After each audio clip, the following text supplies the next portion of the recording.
Hello, I'm Derek Wheatley and welcome to episode 37 of the Wheatley podcast. Thank you very much for your support during the week, for all your subscriptions to YouTube and your likes on Facebook, things like that. Big thank you to Ginny Breslin for coming over. She got a great response from her friends and her family. I got great response about the episode, about her, how open and honest she was, how she talked about her family, how she talked about training and the difficulty she's had in the last few years. So thanks very much, Ginny. We're beyond Facebook Live. We're still on every Sunday. We're still doing it. Giving the songs a break for a couple of weeks because there's only so many I can do, and I was trying to practice one earlier on and it was just not good. So I might do a little intro again like I did with Van Morrison last week. I might pick up some other singer that nobody likes and go that way. But listen, we'll get into it. I'm going to introduce my guest today. He is a graphic designer and one of my teammates in Fusion, and his name is Ryan Hoey. Ryan, how are you? I'm good, Derek. Thank you very much for coming out. Hey, thank you for having me out. Of course. You don't know what something like this could do to my ego. Like why would somebody want to talk to me on a podcast? You will find out. Oh my God. No, but listen, I really want to thank you because we had to push we pushed your episode back 2 weeks.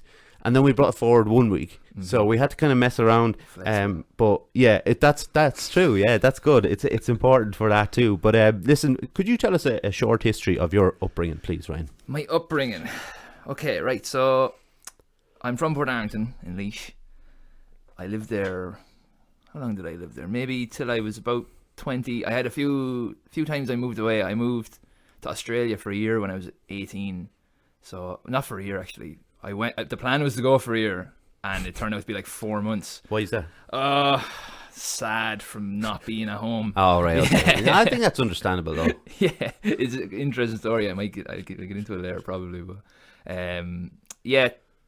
from Portarlington. There's not really a whole lot to Have you got brothers and sisters or anything? I have two sisters. Oh, do you? Yeah, okay. Yeah, I have two sisters, and I moved to Athlone maybe in 2015. I went to college in AIT. Yeah. So I moved to Athlone and after that. But Jesus, drew a blank there on my upbringing. What else happened to me when I liked wrestling when I was younger. We're actually going to definitely talk about that, but I don't mind that because people, even if people know the question, and it's the question that I ask, everyone. And I do actually like the way some people will talk for 10 minutes and they've maybe prepared it and they want to mention everybody and things, but then other people just come in and they're like, it was this and now I'm here, like, and that's okay, like, but I will ask, did you like Portarlington growing up? It's funny, when I lived there, I didn't like it, and now that I don't live there, that I live in Athlone, I have this mad nostalgia about it the whole time, and especially there, maybe during lockdown because I haven't been there as much. I love it now. I love being from Portarlington. But when I lived there, I'd say though that like as a kid it was the best thing ever, especially where I grew up. Me and all my cousins grew up in the same estate, so like it was like the perfect place to grow up. Everyone was just, I don't know, we had like there was a good thing going on back then. Probably everybody feels like that with their childhood and where they grew up, and that's a bit of nostalgia as well. But I love Portarlington. Yeah. I really do. I was kind of the same, I think, about Dublin because now I lived in Swords, so it's not quite the same. But I did, I did love it more when I left it. Yeah. And going back up to Dublin now, I love going back up, and I like Athlone. I liked being alone too. Like, so it's good in that way. So when did you first become aware of mental health then? Yeah, there's probably a pretty long answer to this actually, right, because I think. Like a lot of people, I'd say my first encounter with a mental health problem was far away from when I became aware of mental health, because I think I was finished school when I was about 17. Yeah, 17 I was finished school, and right around that time I just kind of started to. I had a problem sleeping, like all of a sudden, like boom, one night I couldn't sleep properly. Not that I couldn't sleep, but maybe till a lot longer it took me to fall asleep than it usually does. And that sort of continued then for a few years. And at the time I didn't think much of it, right? And it was like I would go to bed and I would just start thinking all of a sudden. Like, just thinking, not bad. Just maybe I have a song stuck in my head, Yeah. right? Something like that. What do they call that? An earworm. Yeah. I'd have that, and it just. So what happened then is that it started to kind of affect my life, kind of anything I was doing. You know, like if you were going to work the next morning and you couldn't sleep, that you're going to have a bad day after that. It makes you anxious and it makes you stressed. So that kind of continued on a lot. Like I was saying, I went to Australia. It affected me when I was in Australia. When I came home from Australia, I went to college in Waterford, and it really affected me down there. That's when it started to get kind of bad, where I wasn't able to sleep till maybe 8 o'clock in the morning. Wow. And then I'm obviously not going to do too good in college. And the funny thing is, then when I left Waterford, so there's a kind of a whole story about that, and it's tied into what I do now, because it was after I was in Waterford, I decided I was going to do design. And when I left Waterford, it seemed to just kind of get better. I started sleeping better. Right. I started feeling a little bit better. But still, again, so fast forward, I was in college in Athlone. I was about 23, and I just was feeling anxious and stressed. And that would come back around every now and again. It still does a little bit, like the sleep thing. And as you know, like, the sleep thing just kind of has a knock-on effect on all the other stuff. You know, it amplifies the anxiety and stress. And so I was like, when I was in college, the college has a free counselling service. Good. So I was like, right, I'll go and do this. And that was the first time after all them years I addressed that maybe I was having a mental health problem. And actually, something never dawned on me. The reason why I went to the counselling service was I went to a blind buy talk. Oh, right. Nice. In college. Yeah. In the Students' Union. And I went with my friend from Port. And after it, so he was about mental health, obviously. After the talk, my friend was messing with me and said, "You should do that now." Yeah. As in counselling, slagging me. But did he know deep down, or was it? No, he was just messing. Yeah. But I was real offended by it. Right. I was the real tick that he said it to me. I was like, "What the fuck do you mean?" What are you talking about, like? And so he was laughing. I was like, "I'm only messing with you." And then I walked away from that. I was like, "Why did that bother me so much?" I was like, maybe I do need to do a bit of counselling. So I did, and it was like the best thing I ever did. It was like, I remember after 2 sessions of doing it, I remember I was walking home. I lived in Shannon Weir at the time, so I was walking home from college. Yeah. And I remember just like the air smelled different, like just getting to unload. Yeah. And I it was even funny when I was doing counselling, because I kind of felt like I was unloading nothing, which was actually part of me feeling better. That all the things I was stressed about, they weren't, like, they were so amplified in my mind because in a weird way, it's not that I feel like I was keeping them secret, but I just feel like I buried the fact that I was feeling anxious for some reason. Yeah. There's a whole lot of things mixed up in that. Well, there is, but like, it's great that there's a counselling service there, but I do get the whole thing of when you're in there, you think, I'm not really talking about anything that's problematic, but it is hugely problematic because that's why you're there. Like, you know, and I do, you know, that free counselling service is it's amazing. Is amazing, really, like, because, you know, I'm on here a lot talking about, you know, having to wait 3-4 months, you know, in the health system and stuff like that, and, you know, I don't put the blame on anybody in particular, like, it's just the way it works, but yeah, to have that kind of out there is great, like, and I, you know, but what were you studying in Waterford? In Waterford, I was doing a business course. It was like the most general business course that you could do. Yeah. It was like, what happened was, I went to Australia, right? And before I went, so when I left school, I did a fitness PLC course. Right. So I've done it all. Done it all, yeah. So it was just that I didn't, my whole way through school, like, I never cared about school. And I just found it so boring. Like, being in school with your friends was fun, but the learning side of it, I just hate it. Yeah. You know, I couldn't have hated school more. Yeah. And so I never really did anything in school. And I never even thought about what I wanted to do. Yeah. So much so that, like, in 6th year, when I did my leaving cert, after, I didn't even apply for college. Oh, did you? Yeah, and then I was happy then with what I got in my results. I was like, oh shit, I probably should have applied for college. I should have, yeah. But only to do, even that's, like, I obviously shouldn't have applied for college because, you know, I just wanted to do, like, American Pie type of thing. Like, not like go and learn anything, just go and party. So I was like, I when I was in 6th year, I got into, like, the gym and stuff like that, and I was like, right, I'll go do a fitness course. That seems like the thing to do. So I went and did that, and that was in Portlaoise. and hated that as well. Did you really? Yeah, I really didn't like it. But the thing is, though, is that I just don't think I was ready to, like, I kind of wasn't ready to do something like that. Yeah. You know what I mean? I hadn't given anything enough thought, and that kind of happened for a few years, and that's why I went to Australia. Yeah. You know, because after that course, I was working in Centra, and I was like, what am I going to do now? And at that time, loads of people were going to Australia. Yeah, like what year was that when you went to Australia? Roughly? That would have been 2011. Okay, yeah. Yeah. That was the mass exodus time, really. Yeah. So that was the most productive thing that I can think of. I got to Australia on my own when I was 18. Oh, you went on your own as well? Yeah. Wow. Yeah. It was like the saddest thing ever that I ever did. Carrying a stick and a little knapsack.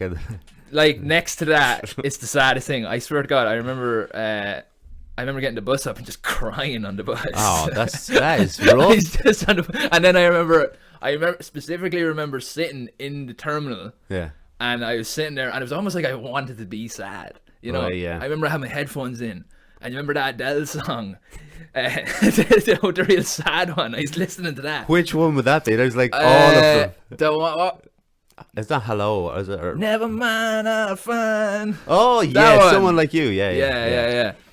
I was just crying, and I remember I was going to get on the plane, and my legs were all shaky. Oh, wow. And I think this must have been a trend in my life that I wasn't able to think about it enough. Yeah. You know what I mean? Same with like the sleep thing. I wasn't able to think about it enough and kind of figure out. You were young though. It's hard. Yeah. Like when you're that age, you can't quite match it up with something else. It doesn't really make sense. You know, it's kind of jumbled in your head, and and it's worse, especially with sleep deprivation, where it's so hard to think logically. Anyway, you know, you're getting like 2 or 3 hours of sleep. Now I only had it for a short period, but it was horrible. And I was on sleeping tablets and things like that at the time, and you know, So after Australia, then you went to Waterford. Yeah, I went to Waterford. I was in Australia, and I was doing a few different types of jobs. I started off doing a brick paving job, and I had no, I'd never done anything like that. Like, I helped my father when I was younger around my house. He'd probably laugh and listen to this because he's like, no, you didn't. No, you didn't. Just standing there. But I did brick paving, and then I did home removals, which is like people moving out, and then you're getting their furniture and stuff. And then eventually, so that was in Perth, and then I went to Sydney, and I did scaffolding, which was actually, when I think about it now, it's kind of good. Actually, it was kind of, you'd mind that. Yeah, it was a bit exciting, you know. Yeah. It's like up on really high buildings and stuff, and it's scary. But I was doing that, and then I just remember I was like, everyone that was there, I was with all older people, you know, and everyone were telling me things like, what you need to do now is you need to go down the mines. You know, you go down the mines and you work for a month straight, and then you get 2 weeks off, and then you get 200 grand a year, and then you buy a house. And I was like, oh, I don't like the sound of that at all. Like, I don't want to do any of that. You're too young for that as well. Like, yeah. And then everyone was saying like, that's what you need to do. You know, you're out here. That's brilliant. Yeah. And then at the same time, I was like, I don't feel that brilliant. You know, like I was thinking about when I was going over there, I was thinking about all the movie stuff. You know, like, you go over there, find yourself, and all that stuff. And then I was just over there, I just wanted to go home, and felt kind of like weirdly ashamed that I wanted to go home as well, because I was like, I'm over here wasting this. But honestly, coming home was the best thing I ever did. Yeah, I think that's tough as well, isn't it? Yeah. Because you think everybody at home then is going to be like, what's he doing? Yeah, and I was so young at the time that you care about all that stuff. Yeah, you do, yeah. You know, like you care about what people think of you when you're 18. Yeah, for sure, yeah. You know, you only learn to not care about that as much when you're older. Like when you're 18, that's all you care about is what everybody thinks of you. It's all about like other people's perception of you. It's never about what, you know. So like it was a brave kind of decision on your part at that age to kind of come home. The Waterford thing you were asking me. Yeah, no, it just because I want to get to. Because you did the training course, the sports course, we'll say. So then in Waterford you did the business course, right? Then what's the gap then between when you stopped at Waterford and came to Athlone to study? Straight away. Well, the year after. Well, I went to Moat first, right? Because what it was, I was down in the business course, and I was like, this shit is not for me. Yeah, I don't like this, you know. And so after that year, I went home, and I had to talk to my parents about like, I'm not going to go and do that again. And then they're like, Oh wow, you know, where have we heard? You know, so I was like, oh, I have this new idea that I'm gonna do, because around that time, like I'd always hung around with Calvin my whole life, really, but like around the time I was in Waterford, I started hanging around with more. And he was doing a design course in Athlone, and I just really liked everything he was talking about. You know, I hated everything I was talking about, and I liked everything he was talking about. You know, so it was like, I suppose that idea was growing in me over the course of the year when I was in Waterford. I was like, you know, maybe I can do something a little bit different than this, and if I can, in the opposite direction, please. You know? So, he had a friend, actually, Connor, who he works with in Studio Grey now, who did an art and design course in Moat. And for me to get into Athlone to do graphic design, I would need to do something like that, because I didn't have a portfolio, and also like I didn't do art in school. So I was taking a kind of a chance, I suppose. So the best thing for me to do would have been go to Moat, and that was the best thing I ever did. Yeah, that's the Moat Business College out there. Business College, we were actually advertising for the last 4 weeks for them. And it sounded like a really deadly course, actually, they were doing over there. It's such a good year. I mean, for anyone that's going to do, or maybe someone that they know they want to go into maybe a creative course. And, you know, they want to think about it a little bit more, or if they need to do a portfolio, go and do that course, because it's so good. It's like, honestly, it was the best step I ever, like, because never before had I been doing something that was productive and that I felt good at. You know? And then, so what happened then was a lot of that sleep stuff and the anxiety stuff, like that really calmed down around that time, because I felt more confident. You know? You felt like doing something worthwhile as well, almost like. Exactly. But I was, all of a sudden I was like, here's this place that I actually like coming to, and it's good for me. You know? Where else did you get it? Like that's but I think, so were you always kind of creative then when you were young? Or? I don't know, I like drawing. You know, I like, there's something about in school when someone's good at drawing that it's class. You know what I mean? True, and more so in primary school, I really like drawing and stuff. And probably the first job that I ever wanted to do was like do tattoos. I wanted to be a tattoo artist, right? So like my father had tattoos. I always thought they were cool. And then at that time, Miami Ink was like, shit. So I was watching that flat out, and I was like, that's what I want to do.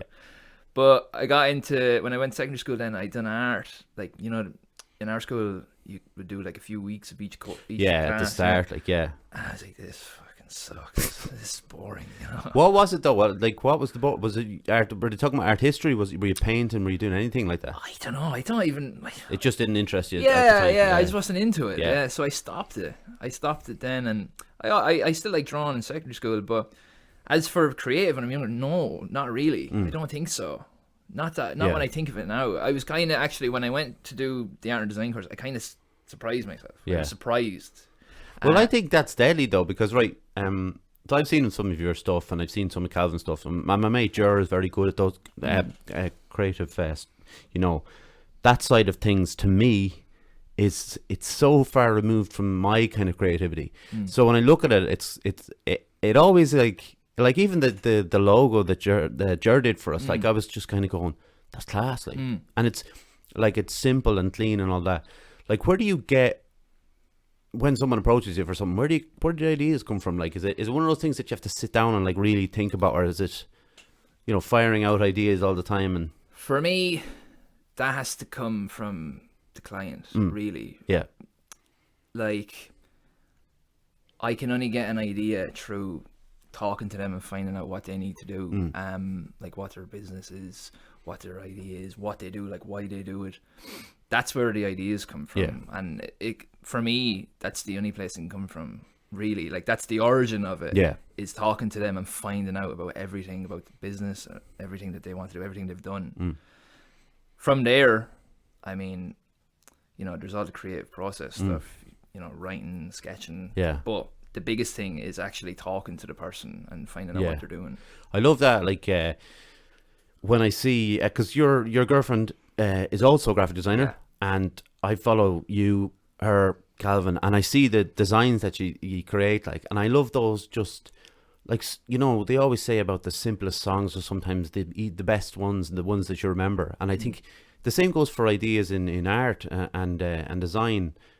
They're the ones that stick in your head, you know.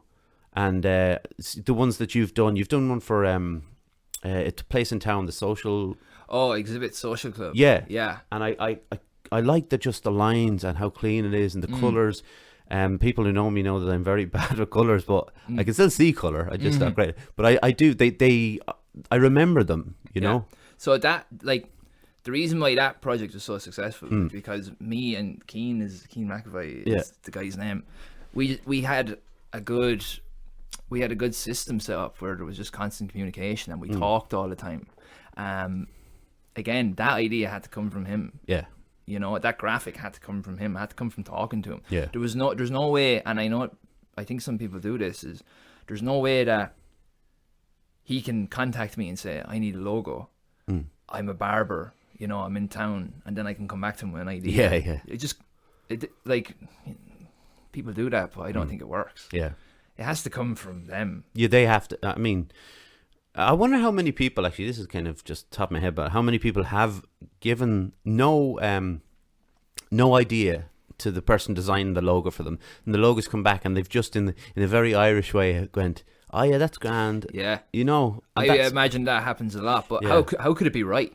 Yeah, how could that be right? You know what I mean? Or if it's going to be anything, it's just going to look like a different barber's thing, which that's not always the worst thing in the world, but you want your thing to be original. Yeah. And a lot of people I work with, they're people that have decided, I'm going to start a business. You know, I feel really good at this service, or this product's really good. So they are original. You know, like, they felt so passionate about the business that they wanted to do it all the time as a living, not for somebody else. Yeah. So it has to be original for them, you know? It can't be generic. Yeah. It can be, but it's not good for it. But that's it though, like, because whatever about, you know, if you write a song, we'll say, and the first thing someone says to you when they say, well, that sounds like that George Harrison song. The last thing you want, like, and that's not because George Harrison's great, but it's the fact that you know, you want it to be original, to be proud of it, because you're like when Jared did the logo, for instance, like I looked at it and thought, oh, that's class, like, and everybody thought it was deadly, and especially a few people noticed the glasses on it and were like, that's kind of adds that little bit of touch. And to me, that's original. And he gave me 3 or 4 of them, and you've seen them. I've put them online and stuff. And to me, they're deadly. Yeah. And I do find, like, people know I'm into art and things like that.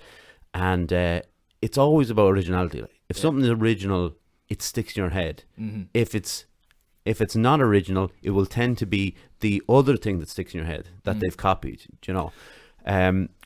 So I suppose you kind of covered this a bit, but this is kind of an ongoing thing in general, where I think creativity does help greatly with mental health. Yeah. And it clearly has done for you.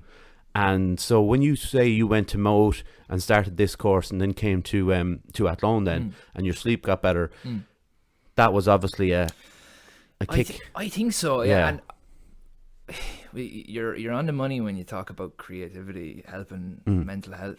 And it did for me, because when I went to AIT and I started working on projects, because the Moat course is very much, there's a sort of a formula to get people into college, like the kinds of portfolios. You have this, and this, right? So not that it's restrictive, right? But I'm also something that happened to me my whole life is I always want to be the next thing. So when I was in Moat, because Calvin and a few other of my friends are in AIT, I was like, I want to be there. I want to get there, rather than just fully being where you are, you know. But when I went to AIT then, and as you start to progress through the course, you start to, you get a lot of free reign. You get a brief, and then how you interpret that brief is totally up to you. Now, obviously, there's a right answer and a wrong answer, but a lot of the times I got a chance to kind of go into a lot of stuff maybe that I wouldn't have if I wasn't doing that course. Definitely. And when you do design course, sometimes you end up doing art, kind of. You know, you're not always doing design because the project is kind of for you. You're satisfying the brief, but the project's for you as well. So you're doing art in a way. And that's why I was doing a lot of college anyways. I mean, I've looked at things that I was doing in college, and it's not really design.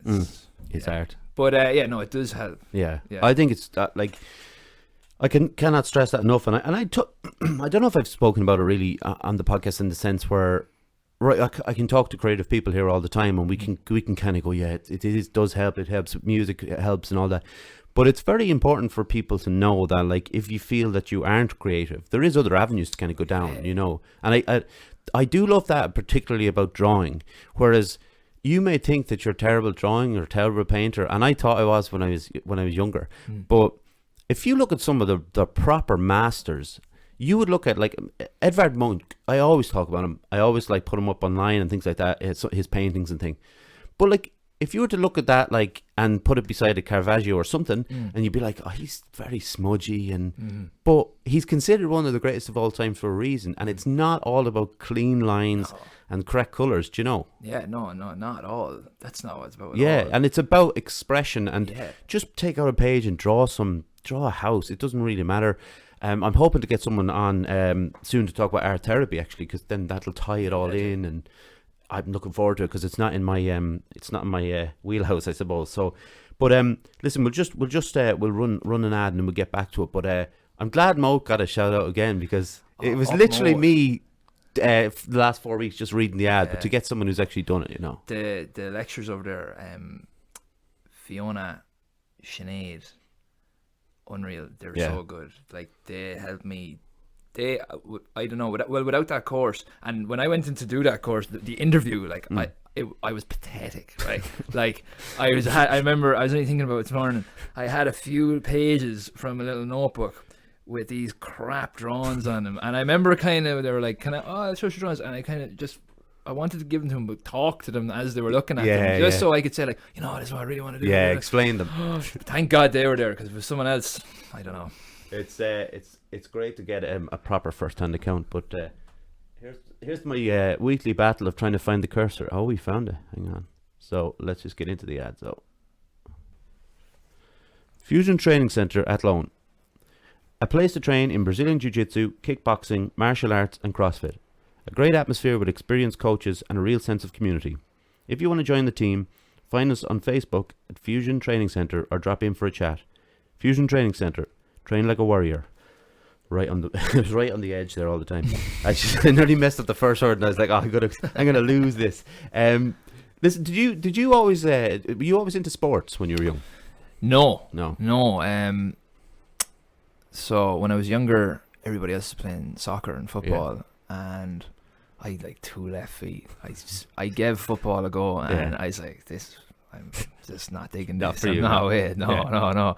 And, you know, you play soccer with your friends and stuff on the green. But when I was about 12, then I started playing rugby. Oh, right. And I liked that, you know. Yeah. And so I was playing rugby. And I played rugby most of the time through school till I was about 17 or 18. I think, when I finished school, that was kind of the end of my rugby career. So you had rugby in your school, did you? No, I didn't play with school. With Port Arlington. Because I was thinking, like, when I was in school, Dublin, only the posh schools had. Yeah, I know. Yeah, no, we didn't have. Okay. No, it was Port. Where did you? What position did you play? Or was it second row? I played. Can you actually? What height are you, Ryan? 6'4", I think. You look taller. But I'm not saying you're not. I'm just saying you look taller. So, like, then going on from there, did your height and build, like, dictate that you would eventually get involved in martial arts? No, I don't think so. Yeah. No. What got me involved in doing jiu-jitsu was, I think, I started to like the UFC around 2010, 2011. And a guy that the gym I used to go to, the leisure centre, he was, what do you call him, like a fitness instructor. Yeah. Oh yeah. So he was doing jiu-jitsu in Port in the place that Kieran Davern. Oh, where he was talking about there. Yeah. So where he was training. Yeah. Now, I'm not going to say like I was training with them. I was over there doing a jiu-jitsu class and they were training to do fights. But I remember those guys being there. But no, that's what got me into doing. Yeah. Just liking the UFC and then talking to that guy. It was just pure chance. Yeah. It was, and you know what it was like? It was like, he was just like, come on along and do this with me. And I was like, okay. So did you, then you were obviously there. When you moved away, was that when you stopped for a while? No, I did it in Australia. Oh, right, okay. Yeah, I've done some jiu-jitsu, not a whole lot. Yeah. Like a few places I went to, I did jiu-jitsu. I did Muay Thai in a couple of places. Oh, right, okay. And I did, I went to an MMA class one day in Perth and sparred on that day, like the very first day. Yeah, with this. I sparred 2 guys. This one massive lad, Right. and then one really small guy. And I was okay with massive lad, and the small guy absolutely smashed me. Yeah. But in fairness, I had never done MMA, and he's just smashing me. it's the worst thing you could do on your first day in martial art. It really is, like, because I know there's sparring and stuff like that, but MMA is just so much to it, like. Yeah. So then, right. So I want to ask kind of this question in 2 parts. So because of your size and your build, we'll say, and I've talked to people on the mats. There's lads other big lads in there like yourself. Do you think, like, people, when they see you on the mats, they obviously get a bit free? I do. When you first came in, I was like, no, I'm never rolling with that guy. Okay. But I do think that people will be, if they do go in, they think they're going to have to go hard because you're going to go hard. And that's not what it is with you. It's technical and the role is a good role. But I just think initially, or is that in your experience, people just go for you? Do you know what? No. That's good. What I find, you see, this is the funny thing, right? When you say that to me, I never feel like that, ever, right? Because if I'm there and there's a big lad there, all I'm thinking about is how big he is, right? Like, I see any big guy, right? Yeah. I'm like, he's big. Yeah. And then, obviously, what I've learned about jiu-jitsu is, sometimes I think maybe at white belt level anyways, at least, he's thinking the same thing. Yeah. So, no, I don't know, like, I don't ever be thinking about how tall or big I am ever. Like, I think that because this kicked off a conversation when I spoke to you about this a few weeks ago, and Josh won't mind me saying this, but he's the same going in, and Josh is a big lad, like, and like, then I think about the smaller young lads, and I can't think of what they're thinking. Is that, like, because I'm 6'1" and a bit, I'll add that on. I do think that, massive. like, yeah, but I think people, like, I'm tall, you know, like, if you put us all lined up in height, we'll say, I'd be up near the top, you know, 3rd. But I do think that it's funny how you think it, Josh thinks it, that it's still looking at other guys going, oh, the size of that guy, like, it's so funny. When I see Josh, I'm like, fuck, he's too big, like, you know. That's it, and he is too big. Yeah, he's too big. He's all right. Fuck. That's all I be thinking. And then, but you don't know that he's probably thinking that, and then he doesn't know you're thinking that. So the 2 of you are just sitting there. And really, what we're doing is we're just out in jiu-jitsu class, sitting down wearing a gi, it's all afraid of each other. Yeah, it's so silly, like, but it's class though. It's addictive. It's brilliant. So the second part, I suppose, of the question, because I hear this a lot, like, and you will see it out and about, like, because of your height, there's always someone who sees a big guy in a bar, and maybe you're with your girlfriend, Nima, and whatever it is, and they think, I could take that fella on. Did you ever experience any hassle like that? I don't know if it was ever that. Like, maybe it was and I didn't know, but I just, listen, when I was younger, you know, I'd done a good bit of partying, you know, like, just kind of same as everybody, just same Irish lads. Yeah. My age, 17, 18. Yeah, enjoying themselves. You're out on the beer, and I don't know if it was ever for that reason. I think maybe I could have been a bit of a dickhead. Right. Because of your size. Maybe. But I don't know if I was ever in trouble for that reason. I think the biggest reason that you'd ever be in a fight or anything like that is just because you're drunk. Yeah. And it's alcohol. Yeah. And the other guy is drinking. Yeah. That's the real reason, I think. Yeah, I suppose it's one of those things, and maybe it's more of an urban legend, that the idea that there's, like, all these these smaller, shorter guys with kind of fragile egos going around trying to pick fights with big guys.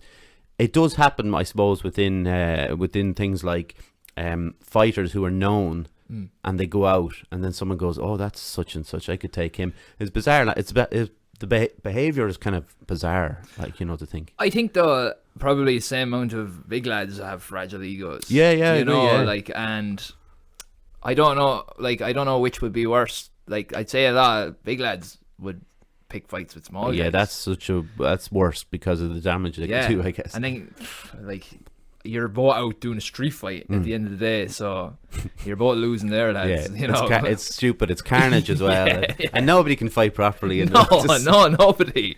When you go to jiu-jitsu, that's what you learn. It's like, Yeah. oh no, I don't know anything about fighting. Yeah, like if this fight falls to the ground, there's nothing happening. You know, and I think, do you think actually that jiu-jitsu has given you like a confidence in yourself?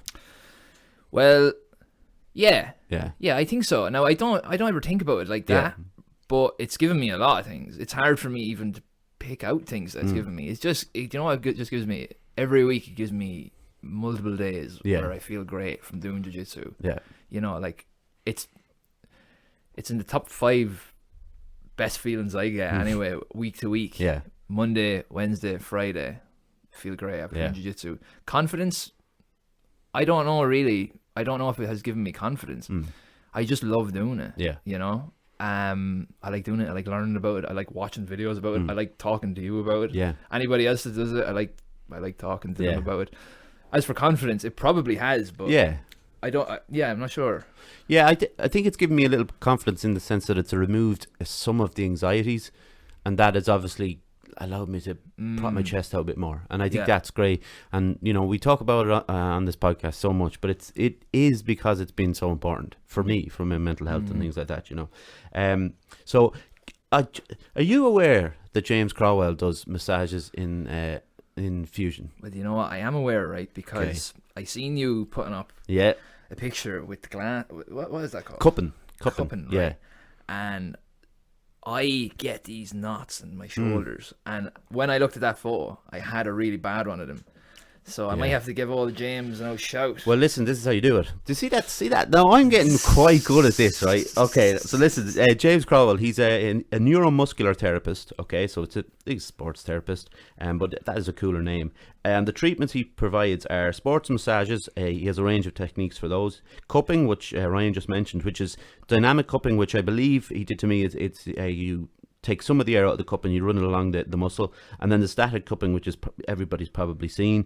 And he also does Iastm, which is instrumental assisted soft tissue mobilization, and that is essentially like, oh, it's class, right? It's like, so if you're working on the soft tissues of the neck or the shoulders, and it almost looks like an open razor, well, obviously completely blunted, and he runs it along as you move your head side to side, and it's so good. And like James was saying, it's tough to get massaged in the neck because of the fingers getting in. And trust me now, myself and John have James has been very good to us, giving us the treatment each. It's unbelievable. So listen, you can find James on Instagram at Crowell17_. Crowell is CRAUGHWELL, and then his number is 089 402 3117. So listen, check James out. He's a sound lad, actually. I have a great chat with him when he was giving me the massage. You know. Well, listen, from that, James, you have one more customer. I mean, cupping. I don't know what it does. Give me the cupping. Well, actually, do you know, just before I go, because I should have actually said it, when I never got it done before, and he gave it all up my either side of my spine and right up into the shoulders, okay? So I got home and I had a shower and I was sitting down, and I've had massages, loads of massages, but I've never felt that kind of feeling, because it was like he had obviously massaged me beforehand, so the muscles were relaxed, but then it's almost like the skin had been, in itself treated. And I was sitting there, Ryan, and I was like, Jesus, this is good. So yeah, listen, I've sold that. Come on, it's pretty good. Listen, I wanted to talk to you a bit because I talk to you about this quite a lot. So about the internet and all that goes with it. Well, maybe not all. We don't have the time, but like, I would say it's obviously brilliant for a lot of reasons, but I do think in the wrong hands, it's not great for your mental health. No. And I do think social media is definitely a big part of it. We had Kieran Davern talking about The Social Dilemma, the film that's on Netflix at the moment. And I just find, when I chat to you about it, we talk about the funnier side of things, obviously. But there's this weird cult-like thing going on at the moment. And I think, if we're going to talk, we'll talk a bit about the American side of things. I will mention Trump now, but that's only because we always get a thumbs down if we say him. So we'll get a thumbs down for this. You get a thumbs down if you mention Trump? Yeah, someone always gives us a thumbs down. It's really... Is it because they like Trump or they don't like hearing about Trump, do you think? Oh, actually, I never even thought of it in that way. I just thought it straight away they like Trump. But how that's hard to believe, like, that someone in Ireland's... Why would you? I don't know. It's a weird one. But I think there's political kind of commentators, right, over there, and on the right and the left. So... I have a couple of names, and it doesn't matter if you're not aware of all of these, but there's on the right, you've got Stephen Crowder, who you know, Ben Shapiro. Yuck. These are real, like, cultish kind of figures. Then you've got David Pacman and where's the other guy's name? Sam Cedar on the left, who again. So I don't want to come across as, everybody knows I'm left leaning, you know, and a liberal and whatever else, but I think I'm not saying they're as bad, right? But I think on the left side, there's nothing constructive from the criticism that it's easy to just say, look, Trump did this, took off his mask, he's crap. Like, we know that.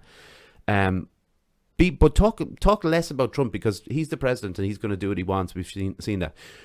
So I don't really like what they're doing. I don't like what the right is doing, because it's, you know, Stephen Crowder, who... You might know this, actually. Is he the one who started on college campuses? I don't know, right? Because, you know what, I'm only new to this now, right? For a long time, I didn't want to hear about any of this.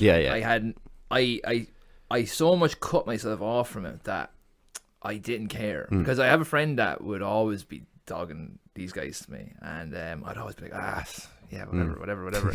And it must have been lockdown or something that now I'm full blown in on it. I get aggressive daily with Twitter. It's so Twitter's it's a cesspool. It might be the most toxic place that you can go to from your own house, because it's horrible. I feel generally bad after it, like you know, just because there's rarely anything good going on Twitter. Yeah, I agree. And do you know what I find about Twitter, actually? That I follow film critics and you know, film websites, music, books. That's about it. Some people I know, not many, but some.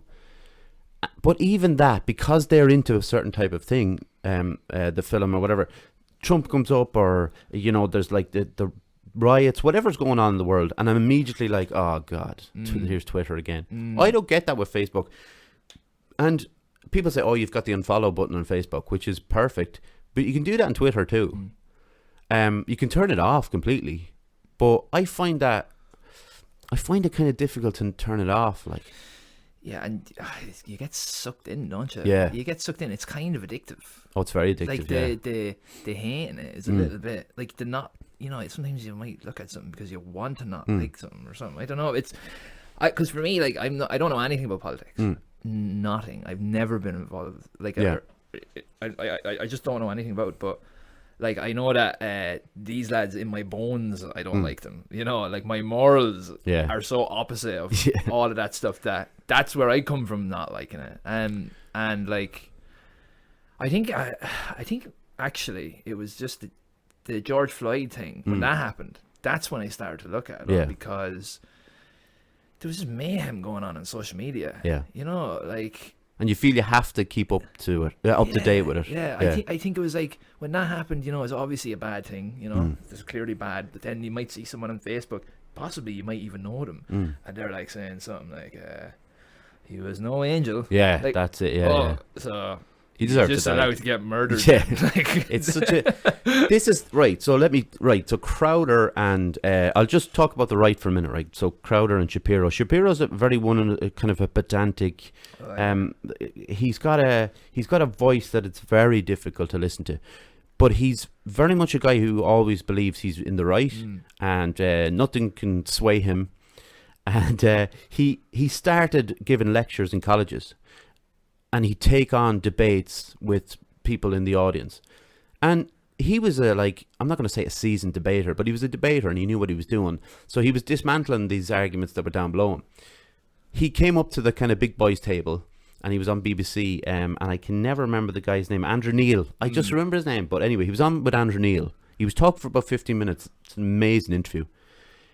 Andrew Neil was reading back tweets that Ben Shapiro tweeted 2 years before it, and Shapiro walks off in the end, you know, just like a child. Yeah. Stephen Crowder is a guy who started he'd sit on a college campus with a desk, and he'd have over the front of it, he'd have draped down, he'd have something like, you know, transgender rights shouldn't be allowed on college campuses, prove me wrong, something like this, something very goading. He knew what he was at, you know. And then students would come along and he'd dismantle him because he was seasoned at it. Then he turned up at one rally actually, and he got punched in the face. And I don't think he did any after it. But now, right, do you remember the guy who was walking through the street with his rifle, the young lad? Kyle something. Yeah. He shot two people, and he killed one. I think he killed one. And so Stephen Crowder sees this footage, and he tries to excuse this guy, clearly because he's a right-wing guy, and the guy was right-wing. That to me is some of the most appalling stuff you can do, and I don't get it. Do you know what is another sewer? You're talking about Twitter, comment sections. Oh yeah. I mean, they're the most. I've been to comment sections, right? I forget about the right and left for a minute. I went in to watch a song by the band, right? And it was I think it was Up on Cripple Creek or something like that. And I go down underneath and I'm thinking, oh, these will be all like-minded fans of the band, and this is going to be like deadly. And straight away they're like, oh, I hate that Robbie Robertson guy. He took all the money and he left them, and then I'll leave on him. He never stood up for himself. And you're like, lads, you're just arguing about something you really enjoy. It's the comment sections on Facebook, very bad. Yeah. Very, very bad. Like I remember around the Black Lives Matter protests, the Leinster Express, right? They put up an article of an African guy from I think I can't remember where he's from, but he's originally from Africa. He's moved and he lives near Port Arlington. I don't know if he lives in Port Arlington or if he lives in Emo, which is just outside. But anyway, he has, I think, a company. It's like a sauce for cooking. And he gave an interview. I don't know if it was at the time or maybe they had it before, but he talked to the Leinster Express anyway about racism that he experienced. And the comments are madness. One of the comments, if I remember correctly, was something like, I'll respect you if you respect me. Just remember that. And it's just like, man, he's not talking to you. Or maybe now, actually, he is talking to you. He is now, He's just saying that he experienced racism, and now you're going on to the Leinster Express on Facebook with your name and your photograph and writing, and that was like a good one compared to the bad ones. I've never once commented on something like that on Facebook. I've commented under friends' comments or whatever, like videos and things like that. I've never once gone there. I think myself and Josh were talking about yesterday. Now, Josh, like we were talking about alt-right and the thing, like, those kind of things. But like Josh would be right-wing, but right-wing shouldn't be confused with alt-right and the ideas of the alt-right and what the ideology or whatever. He leans to the right, whereas I lean to the left. We can slag each other about it. We can have proper conversations about it. We have different ideas about like a lot of political things, and all the things that you'll hear in the news, and I'm a wimp and a liberal, this kind of stuff. But it's a bit of crack, like, and we both know that. We've never gotten in a row about it. The right and left can live together, and it should be like that. Yeah, it's just ideas. You'd imagine that in everybody there's probably a little bit of both, probably. As not as in the really dramatic one that you see on the internet. I mean, like, there's obviously idea, like, I don't think it's that one side of it is that, oh no, you're just Nazis. That's a bit extreme, because and then the left side, I don't know, like, I don't think it's about being too much one side or the other. No, I agree, and like that's the kind of the fine balance between it. And there is, okay, let me talk about a famous centrist. He believes he's centrist. I don't believe he is anymore. So Joe Rogan, right? You like, I know loads of people listen to Joe Rogan. If people don't know Joe Rogan, he's one of the most, one of the biggest podcasts in the world. He started out on a program called Fear Factor. Then he went on to commentate, and he's an excellent commentator on the UFC. very knowledgeable, knows all about the fight and stuff. You used to listen to him, is that right? Yeah, religiously. Yeah. I would listen to him all the time. You see, he has real good guests on. Like, he had Tony Hawk on there recently, and I constantly get conflicted, and I'm like, I don't like Rogan, but then I like the person who has on. But no, yeah, I listened to him for ages, and it was actually, again, I think it was around the George Floyd thing that I was just like, I'm not vibing with this anymore. He started to, well, this is just me noticing the guests, because I see it'll come up on my timeline. Obviously, if you look up Joe Rogan once on YouTube, it just keeps coming up on your timeline. Bombarded. Yeah, you do, and like, he's got a huge deal with Spotify now, and I would be like you, Ryan, whereas if I saw Israel Adesanya, the UFC fighter, I listened to that interview, enjoyed it. I saw John Ronson, I saw Louis Theroux. He does have really great guests on. My problem with some of it, back when I would be listening to it more often, was if I have like an expert on, all right, like a proper expert in genetics, I'm not interrupting them when they're talking. If I'm interrupting them, I'm going to say, is that such and such, asking them a question. I'm never giving them my my ideas about what genetics is. And so that started to rub me up the wrong way. And I think the George Floyd thing is one where he started to show his right-wing leanings a bit too much. And he's not, I know he's not a newsman.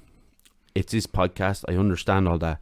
But what I would kind of like to believe in somebody who has such a huge platform is to be a little bit more down the middle, a centrist as he calls himself, but he's not. No, he's not. He's really not. And I just noticed a lot of his guests, because I wouldn't have heard of some of them, so I'd look them up and I'd be like, oh, right, that's a guy talking about the Proud Boys or whatever it is. That's a really. I only seen that. Did you see that video actually? Which one's that? He has that guy. What's his name? Gavin McInnes or something, was it? Another fucking lame, right? I'm about to veer off again now. Sorry. My biggest problem with them lads, like Gavin, was it Gavin I think it's McInnes. McInnes, yeah. These right-wing guys, they disguise themselves as being really tough or something. And I take issue with that because, I don't know, I just think they look like big sissies, to be honest. Anyways, that's going into another thing. That's all right. But, where were we? No, Rogan. Rogan. Oh, I can't even, like, what were we saying? Do you know what it is, though? Let me bring it back to the Gavin McInnes thing. And, like, I think when people go on Rogan, Rogan is seen as this tough guy anyways by people, because he's a fighter himself and he's a, fitness freak, all those kind of things. I think when people go on, have the mindset of Gavin McInnes, that they're like, I think that's his name, people can look it up, but they immediately start to try to be the alpha in the room too, and then it ends up just being in two alpha guys talking about, snowflake liberals or whatever. Like, I've noticed that Joe Rogan has really started to move towards Trump, where he has done that. I noticed that as well. Yeah, and he wanted Bernie Sanders, which is fine, didn't work out, but then it's up to him. Look, this is just me, as a kind of, he should see it as an equal thing, but he is, and it really annoys me, right, this when people diagnose others from afar, and you're not a professional. Stop saying that someone has dementia or in the cognitive decline. It's a terrible thing to say about someone. I've thought about that since, because you said that to us in Fusion one day, and I never thought about it before that, right? And with all the election stuff and the debates and all that, it's like a big TV show. Yeah. For us anyways, at least. And what you're saying about him, Rogan, with his audience, and does he not? I don't think he knows how influential he is, maybe, because when he talks about your man Biden like that and like diagnoses him wrongly, because what the fuck does he know about? He doesn't know anything. He doesn't know anything about like, he's not a mental health specialist or anything. So his audience then could listen to that and be like, that Biden is fucking he's gone, and then sure, who's the other? And who's the other? You've only one other option, really, then, don't you? I also, I don't know if you've seen this, have you, about the Spotify thing where he had to apologise? I've seen a lot of stuff about Spotify, about Spotify employees saying that they go on strike or something. Or I've seen that too. Now, I haven't looked really into that side of it. I just, for people who may not know, he basically said that there was all sorts of people setting fires in Oregon. I did see it, actually. Yeah. And he then had to come up and give an apology because there was only one person who was setting fires. And all of Rogan's fans were there like, oh, he's gone now. Spotify have taken him over. He's a stooge. But he said a very wrong thing, and he should have, and he did apologize. Fair play to him. He did do it. Whether Spotify made him do it or not, I don't know. But now, like you're saying, there's a lot of left-wing, left-leaning people in Spotify who are very unhappy that he signed on to them. Yeah. And now it's creating a huge problem because he's got a massive deal with them. Well, I seen your man Shapiro. There was a clip. You know the way there's, like you were saying, you look at a Joe Rogan video and then you're bombarded with so many Joe Rogan videos. So my YouTube, and especially then when you like MMA and jiu-jitsu and comedy. Yeah. Who does all those He's not things? a comedian, but he's dreadful. So I seen a video. I didn't look at it because I couldn't look at it. Thumbnail, and the name of it was Joe Rogan and Ben Shapiro discuss race in America. Oh. Like, what do I want to listen to these two lads talk about race in America? Like, what? Get out of here, lads. I love Shapiro talking about race. He's the whitest person in the world. Did you see him? Do you know the song WAP? Oh, I did. Don't say what that is, but yeah, we all know what WAP stands for, right? Yeah, my dad doesn't know. I don't know if there's any way you can say that. Listen, it's a very explicit sexual reference. Yeah. So that's what it is, and basically, Shapiro was saying that. So he done a monologue of WAP. The lyrics sound ridiculous when they're not rapped by Cardi B, and they're just talked by that lad. And he was saying that it's preposterous. He said that his wife is a doctor, and she said that if a woman has a WAP, if a woman has a WAP, it's actually a medical disorder. Yeah. And then so basically the whole internet was like, so your wife had to tell you that. Yeah, you've never turned your wife on, and she's giving you an excuse to get away with it. Ben Shapiro was brilliant, and I hadn't seen it until you told me about it. And Ben Shapiro, he's one of the worst. For me, he is. Look, some people out there listening to this probably think he's very good and he's intellectual. That's fine. There's a bit of you directed me towards a video, right? And it's class. And what is the name of the guy? Is it All Gas No Brakes? All Gas No Brakes. And it's about, he goes to a Flat Earther convention. And you can... Yeah, he goes to all different kinds of... I think he kind of like Louis Theroux, kind of subculture America type thing. So he goes to a Flat Earth convention and just goes and interview. He doesn't even say anything. No. Which is really good, because it's just them then being nuts. So he just puts the microphone in their face and then lets them off. And I mean, look... If you're at Flat Earth convention and you're wearing a Flat Earth t-shirt, possibly a tinfoil hat, I mean it's hard to defend you at that point. It's open season. It's what Flat Earthers. The incredible, like, Flat Earth is the worst conspiracy theory. By the way, it is. It has no legs. No, it has nothing. I can understand people going about JFK, even 9/11 if they want, or even the moon landing. Even whatever. the moon landing, because you know when you see that video of the moon landing, you're like, that does look a bit fishy. Obviously, none of us have ever been on the moon, so how do you know how you move on the moon? Yeah.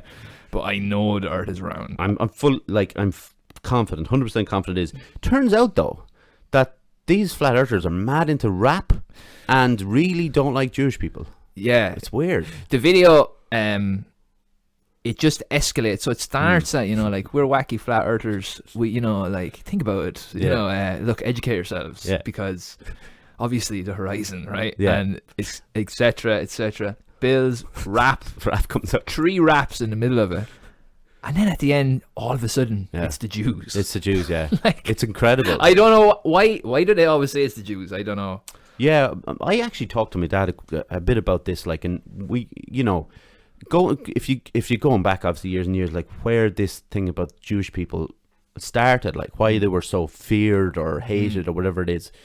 And it's obviously like misinformation, ignorance, whatever you want to call it. And then you see the Holocaust, you're like, Jesus Christ, like, how bad does it have to get, But then I'm watching this video with flat earthers, and they think that, like, it's that whole thing of Jewish people are running the world and they have all the money and all the...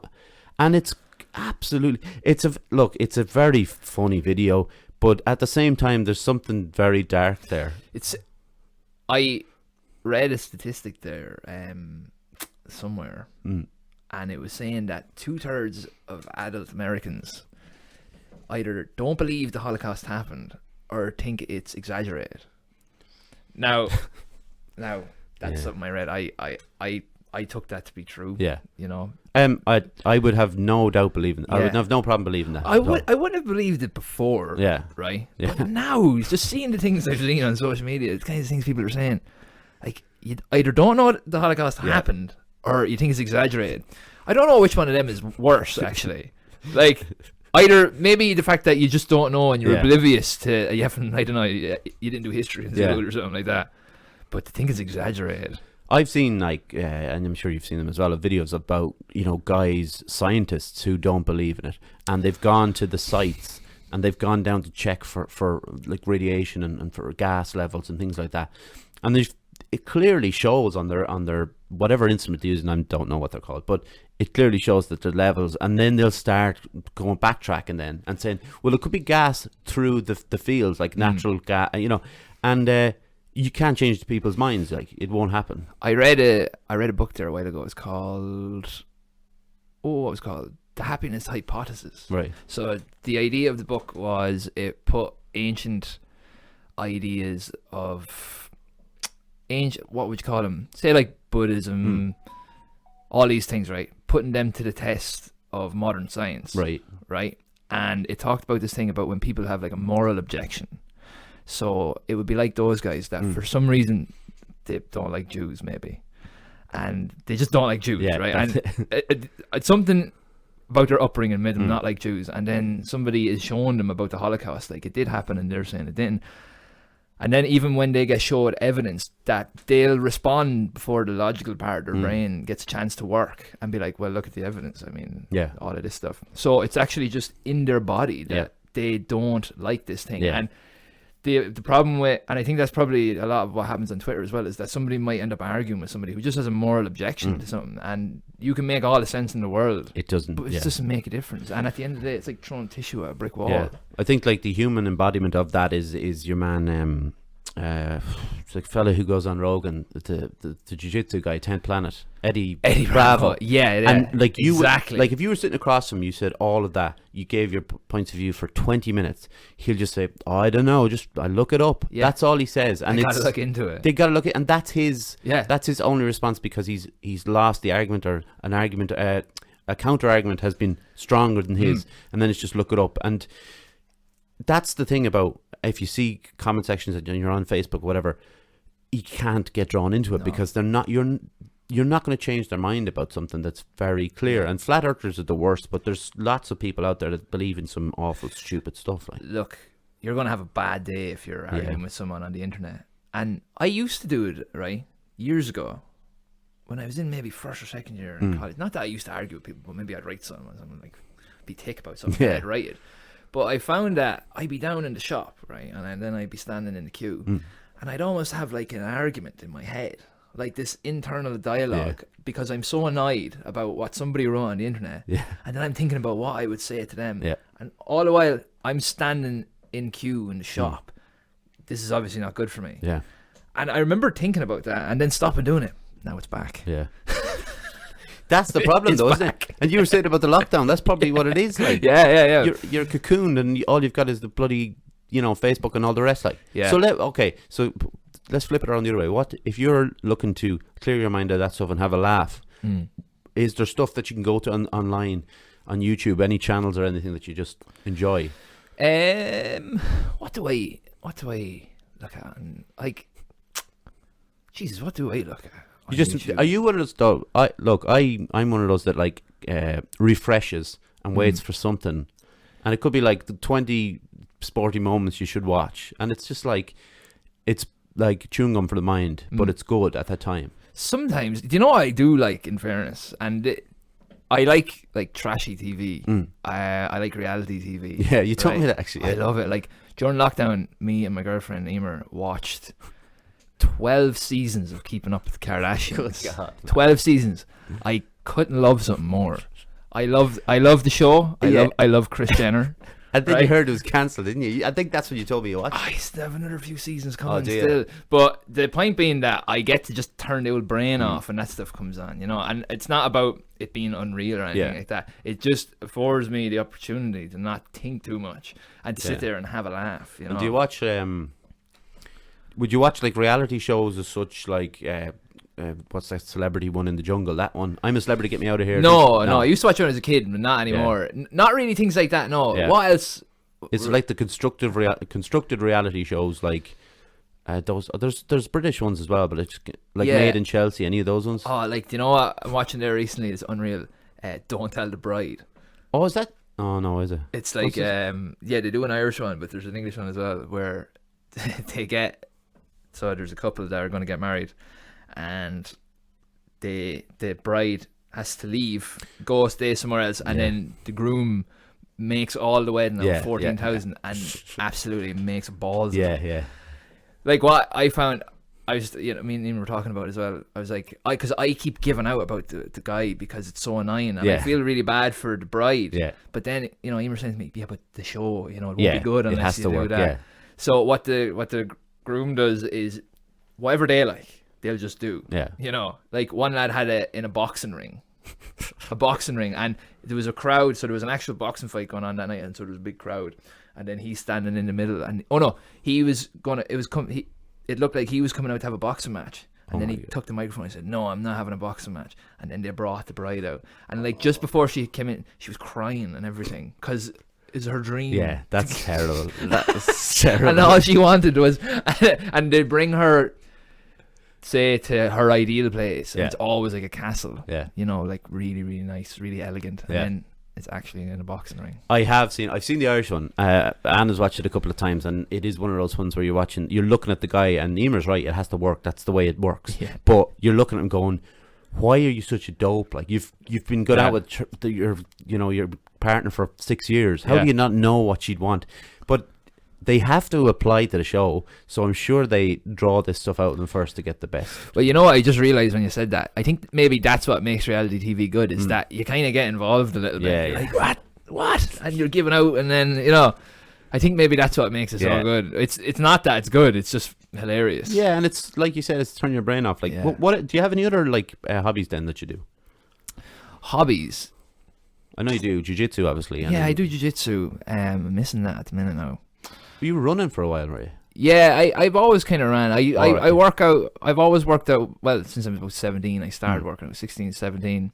So that's a daily thing for me. Yeah.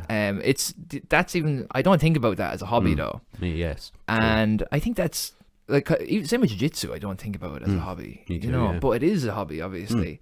I bought a skateboard recently.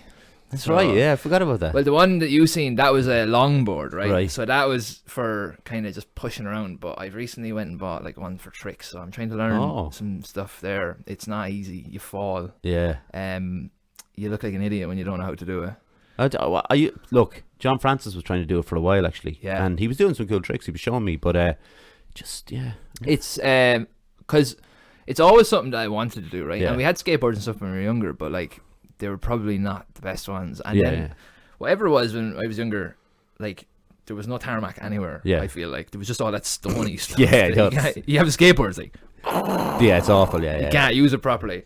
So I watch all these skateboard videos all the time, and I love Tony Hawk videos. Tony Hawk talking about anything. And I was like, well, I can just buy one and then look at a YouTube video. So that's what I've been doing. It's good crack. It's good, and it's like, I like kind of trying to learn something now that's good and hard. Yeah. You know? Oh, yeah, I would find a lot more pleasure in like learning it, like a new instrument or something like that, than just doing something that's easy. Like it. I was giving the guitar a go there over lockdown for a while. Fender put out this 3-month free beginner's course. Oh. And I tried to learn guitar before, and for whatever reason I always just fall out of it, and it's always when I get a bit of momentum with it, because I was doing pretty good over lockdown, and just one day just stopped. I tell you what my problem is that I look at a tutorial or a course or whatever, and then I am like, I was about to say drilling it, practicing the chords and stuff, and my brain just gets kind of bored, and then Yeah. I'd be trying to do things with it that I can't do. But you can't. That's the problem. You know, and I'm baiting it. And Yeah.